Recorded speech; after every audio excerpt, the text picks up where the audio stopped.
एक बार पुनः आप सभी का सरस्वती ग्रुप ऑफ कॉलेजेस के इस ऑनलाइन प्लेटफॉर्म पे स्वागत है।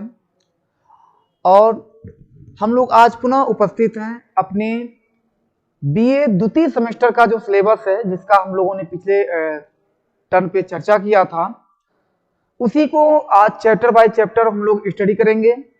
मैं एसके तिवारी आज पहले चैप्टर के साथ आप लोग सामने प्रस्तुत हैं और इसी के साथ हम लोगों का यह टॉपिक स्टार्ट हो रहा है। आज हम लोग पढ़ेंगे, जैसा कि हम लोगों ने यूनिट वाइज आपको चर्चा किया था सिलेबस के अकॉर्डिंग, तो आज इसी पे हमारा ध्यान होगा। देखें, आज के डेट में हमें जिन पे चर्चा करना है, जो चीजें पढ़नी है, वह है मानव भूगोल, है ना। और ये आपका पेपर है और इस पेपर का जो टॉपिक है वह है मानव भूगोल की परिभाषा यानी डेफिनेशन एवं विषय क्षेत्र। स्कोप, मानव भूगोल है क्या, मानव भूगोल के अंतर्गत किन किन चीजों का अध्ययन होता है और इस विषय का दायरा क्या है, कितना या बृहद है, इन सभी पहलुओं पे यह हमारा आज का टॉपिक होगा और यही आज के चर्चा का मुख्य केंद्र है ना। हम लोग देखें तो सबसे पहले हमें यह जानना चाहिए कि मानव भूगोल है क्या।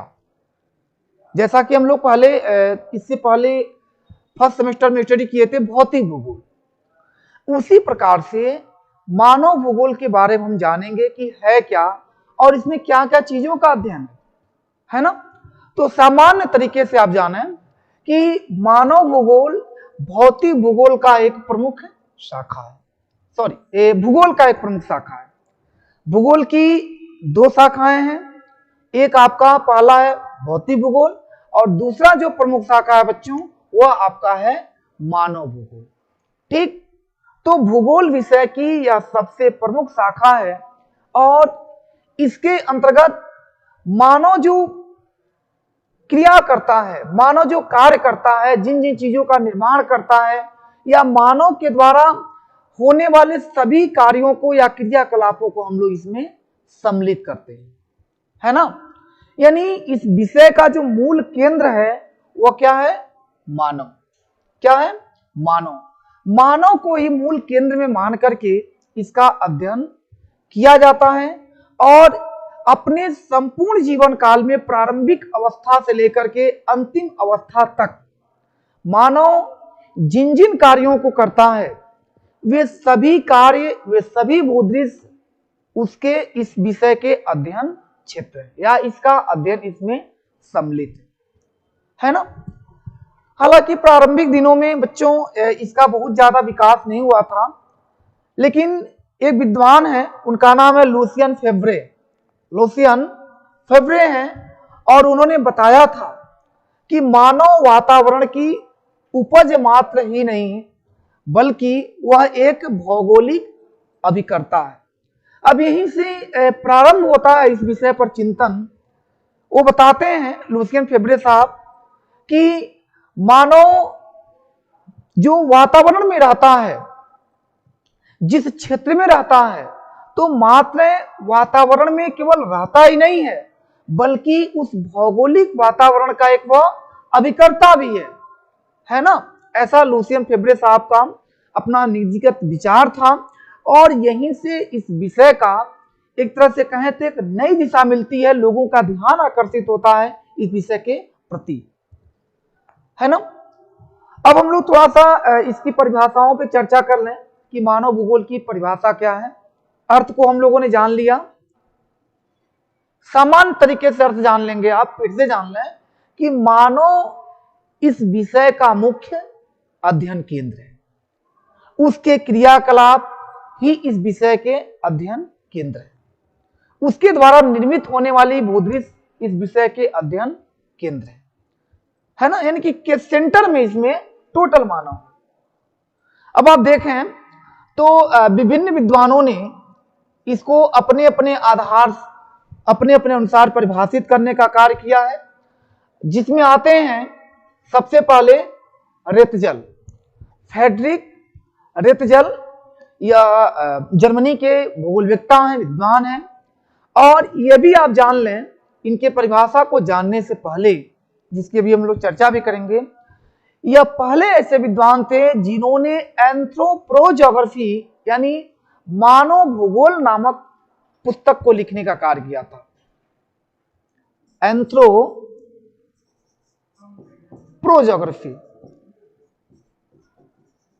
ठीक है, ग्रोफी,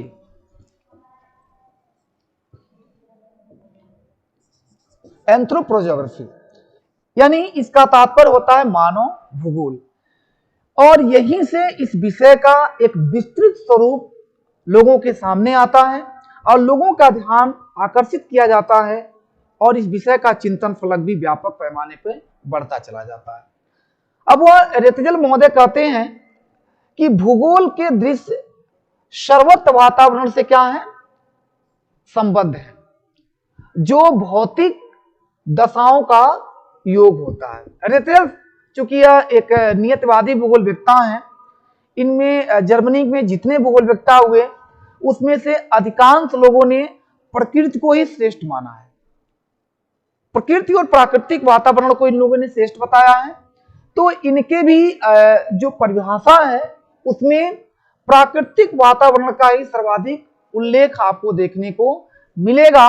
और वो बताते हैं कि वातावरण से जो संबंध है यही भूगोल का मूल क्षेत्र है, या समूह भूगोल का पूरा जो स्वरूप है वह टोटल भौतिक वातावरण से ही आबद्ध हुआ है ना। आगे चल करके एक विद्वान है, वो है कुमारी एलेन चर्चिल सेम्पुल। हालांकि यह इन्हीं की शिष्या भी रही हैं। कुमारी एलेन चर्चिल सेम्पुल रेतजल की शिष्या रही हैं। बस अंतर यह है, यह जर्मनी के भूगोलवेत्ता थे और यह कहाँ की थी, अमेरिकन विदुषी थी, अमेरिकन भूगोलवेत्ता थी।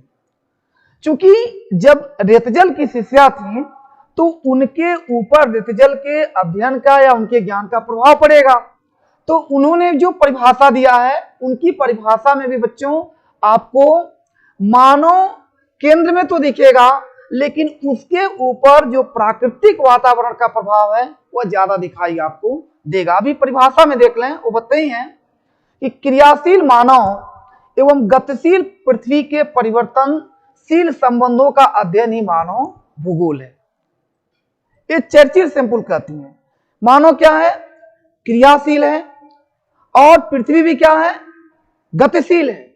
और इन दोनों के बीच जो संबंध स्थापित होते हैं वही क्या है, मानव भूगोल है, यह बताने का कार्य करती है कुमारी एलेन चर्चिल सेम्पुल, है ना। फिर आगे चल करके एक प्रसिद्ध विद्वान आए हैं जिनका नाम है जीन ब्रून्स। यह फ्रांसीसी भूगोलवेत्ता थे।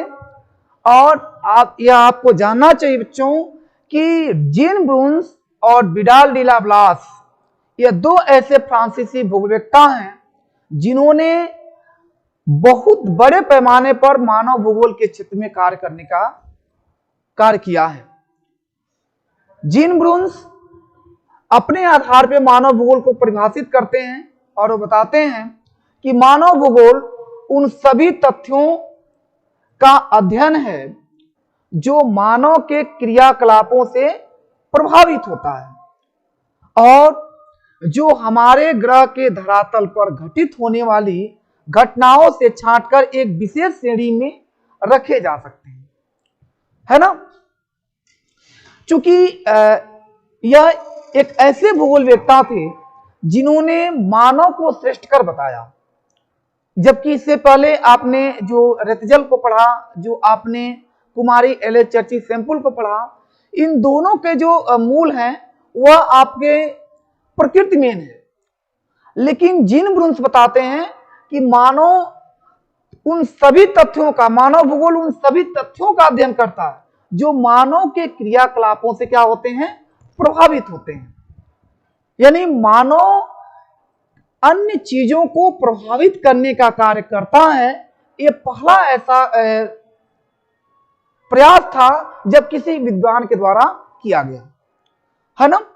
और वो बताते हैं कि ग्रह के धरातल यानी कि हमारी जो पृथ्वी पे जितने प्रकार की घटनाएं घटित होती हैं, उन घटनाओं में मानव का जो योगदान है, उस योगदान को या उस परिवर्तन को अध्ययन करना ही मानव भूगोल का कार्य है, ऐसा इन्होंने बताने का प्रयास किया। तो हम लोगों ने देखा कि मानव भूगोल को इन विद्वानों ने अपने अपने अनुसार कैसे परिभाषित करने का कार्य किया है। ठीक, अब थोड़ा सा हम लोग और आगे देखें। इसके बाद हम लोग पढ़ेंगे मानव भूगोल का विषय क्षेत्र, कि इस विषय का दायरा कितना है, क्योंकि हर विषय का अपना एक दायरा होता है, क्षेत्र होता है, और वहीं तक की चीजें उस विषय के अंतर्गत अध्ययन किए जाते हैं, है ना। अब आप देखें तो इसका विषय क्षेत्र में आपको मिलेगा सबसे पहला नगरीय भूगोल। चूंकि बच्चों यह विषय इतना व्यापक है, इतना विस्तृत है, प्रारंभिक दिनों में इस विषय का उतना ज्यादा विकास नहीं हुआ था, लेकिन जब एंथ्रोपोजोग्राफी नामक पुस्तक का लेखन हुआ तो लोगों का ध्यान इस विषय के प्रति आकर्षित हुआ, और आगे चल करके धीरे धीरे मानव भूगोल का जो दायरा है वो अत्यंत व्यापक होता चला गया। आज के परिवेश में यदि हम लोग देखें तो मानव के केवल क्रियाकलाप ही नहीं, बल्कि मानव के द्वारा निर्मित होने वाले सभी प्रकार के भूदृश्य इस विषय के अध्ययन क्षेत्र में सम्मिलित है। यानी इसका दायरा बहुत व्यापक है, अत्यंत व्यापक है। ठीक है, अब आप देखें यहां पे थोड़ा, मतलब यह कहां तक इस विषय में अध्ययन होता है, किन किन क्षेत्रों में इसका दायरा बढ़ा है, या इस विषय में किन किन चीजों का अध्ययन करने का कार्य किया जाता है। हालांकि यह सभी मानव भूगोल की उपशाखाएं हैं जितना आप देख रहे हैं, और यही उपशाखाएं आगे चल करके मानव भूगोल के विषय क्षेत्र को बृहत करने का कार्य करती हैं। तो मानव भूगोल में सबसे पहले तो आपको नगरीय भूगोल देखने को मिलेगा, यह इसकी उपशाखा है। यानी नगरों का जो बसाव होता है, वहां रहने वाले चूंकि जो लोग हैं वह सभी मानव भूगोल के ही अध्ययन क्षेत्र में सम्मिलित हैं। इसके साथ साथ बच्चों मानव भूगोल में जनसंख्या के बारे में अध्ययन किया जाता है, जिसमें आपका लिंगानुपात है, फिर साक्षरता है, ठीक, फिर आपको जन्म दर मृत्यु दर मिलेगा। ठीक, इन सभी चीजों के बारे में अध्ययन करने का कार्य किया जाता है। तो उसमें एक अलग प्रकार से विषय बन गया है जनसंख्या भूगोल। इसके साथ साथ मानव जिस समाज में रहता है, जिस क्षेत्र में रहता है, वहां के सांस्कृतिक और सामाजिक वातावरण में जो जीवन यापन करता है, जो उसकी भाषा होती है, रहन सहन होते हैं, उसके खान पान होते हैं, उन सभी सामाजिक क्रियाओं के बारे में भी अध्ययन मानव भूगोल के अंतर्गत सम्मिलित है। मानव भूगोल में बच्चों राजनीतिक चीजों या क्रियाकलापों का भी अध्ययन का कार्य किया जाता है ना, क्योंकि भूगोल या मानव बहुत ऐसी चीजें हैं मानव के दैनिक जीवन में जो सीधे भूगोल से क्या होती हैं, प्रभावित होती हैं। तो मानव के जो राजनीतिक या प्रशासनिक जो जीवन है उसमें जो भूगोल परिवर्तन करता है, वह विषय राजनीतिक भूगोल के संदर्भ में जाना जाता है। और एक पुस्तक है बच्चों, मैकिंडर ने लिखा था, मैकिंडर, जब आगे पढ़ेंगे तो आपको मिलेगा। उन्होंने बताया था, ब्रिटिश भूगोलवेत्ता हैं, कि राजनीतिक भूगोल में जो एक उनका सिद्धांत था, हृदय स्थल का सिद्धांत है ना, और उस हृदय स्थल में वो बताते हैं कि जो व्यक्ति भूमध्य सागर पे अपना आधिपत्य स्थापित कर लेगा, शासन कर लेगा, वो समूचे विश्व पे शासन कर लेगा, है ना। इसके साथ साथ इसका जो विषय क्षेत्र है वह अधिवास के बारे में भी अध्ययन सम्मिलित है। अधिवास भूगोल के नाम से भी इसको हम लोग जानते हैं। मानव जो घर द्वार मकानों का निर्माण करता है, उनके निर्माण में क्या क्या चीजें होती हैं, प्राकृतिक और मानवीय जो घटनाएं शुरुआत में आती हैं या जो होती हैं, उन सभी चीजों का अध्ययन इसमें सम्मिलित है। इसके साथ साथ यदि यहाँ आप देखें तो मानव के जो अर्थ के क्षेत्र हैं, जो आर्थिक क्रियाकलाप हैं, जैसे उद्योग है, कल कारखानों की स्थापना है, व्यापार है, इन सभी चीजों का अध्ययन इसमें सम्मिलित है, जहां से मतलब मानव अर्थ की प्राप्ति करता हो, धन की प्राप्ति करता हो, है ना। इसके साथ साथ बच्चों परिवहन, मानव के दैनिक जीवन में जो ट्रांसपोर्ट की चीजें हैं, चाहे वो सूक्ष्म से लेकर के बृहत तक, जो तीनों हमारे प्रकार हैं, स्थल परिवहन है, जल परिवहन है, वायु परिवहन है, इन तीनों परिवहन का अध्ययन भी इस विषय के क्षेत्र में सम्मिलित किया जाता है। और इसके साथ साथ जो विपणन भूगोल है, मार्केटिंग जागृति, जो विभिन्न प्रकार के जो बाजार स्थापित होते हैं, उन बाजार के स्थापित होने में क्या क्या भौतिक और मानवीय कारक होते हैं, एक अलग प्रकार से वातावरण का निर्माण होता है वहां पे।